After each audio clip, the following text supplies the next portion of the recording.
नमस्कार दोस्तों, आज हम एक बहुत ही प्रचलित प्रदोष व्रत कथा सुनने जा रहे हैं। एक गांव में एक निर्धन विधवा ब्राह्मणी रहती थी और उसके साथ उसका एक पुत्र भी था।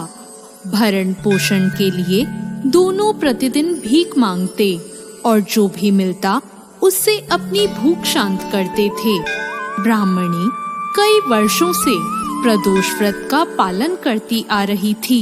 एक बार ब्राह्मणी का पुत्र त्रयोदशी तिथि पर गंगा स्नान के लिए निकला।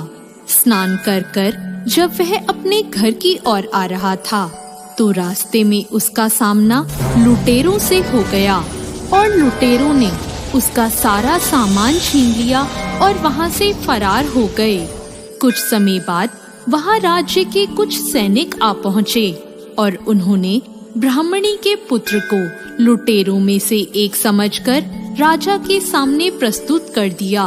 राजा ने उसको लुटेरा समझकर और उस ब्राह्मण युवक की दलील सुने बिना ही उसे कारागार में डाल दिया। रात्रि में राजा के स्वप्न में भगवान शिव आए और ब्राह्मण युवक को मुक्त करने का आदेश देकर अंतर्ध्यान हो गए। राजा नींद से उठकर सीधे कारागार पहुंचा और युवक को मुक्त करने का आदेश दिया। राजा युवक को साथ लेकर महल लौटे, जहां राजा ने उस युवक का सम्मान किया और उसे दान में कुछ मांगने के लिए कहा और युवक ने दान के रूप में सिर्फ एक मुट्ठी धान मांगा। राजा उसकी मांग सुनकर बहुत हैरान हो गए। राजा ने युवक से प्रश्न किया कि सिर्फ एक मुट्ठी धान से तुम्हारा क्या होगा? तुम कुछ और भी मांग सकते हो।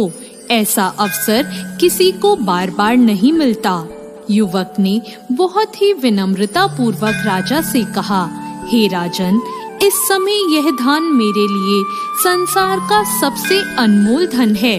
मैं इसे अपनी माता को दूंगा, जिससे वह खीर बनाकर भगवान शिव को भोग लगाएगी।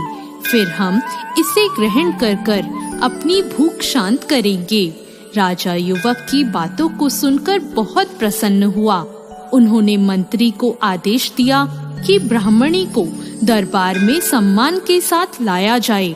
मंत्री ब्राह्मणी को लेकर दरबार पहुँचे और उन्होंने सारी बातें ब्राह्मणी को बताई और उनके पुत्र की प्रशंसा करते हुए ब्राह्मणी के पुत्र को अपना सलाहकार नियुक्त किया।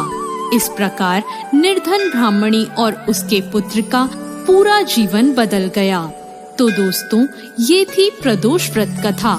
ऐसी और कहानियों के लिए हमारे चैनल भक्ति ज्ञान को सब्सक्राइब करें और इस वीडियो को लाइक करें। धन्यवाद।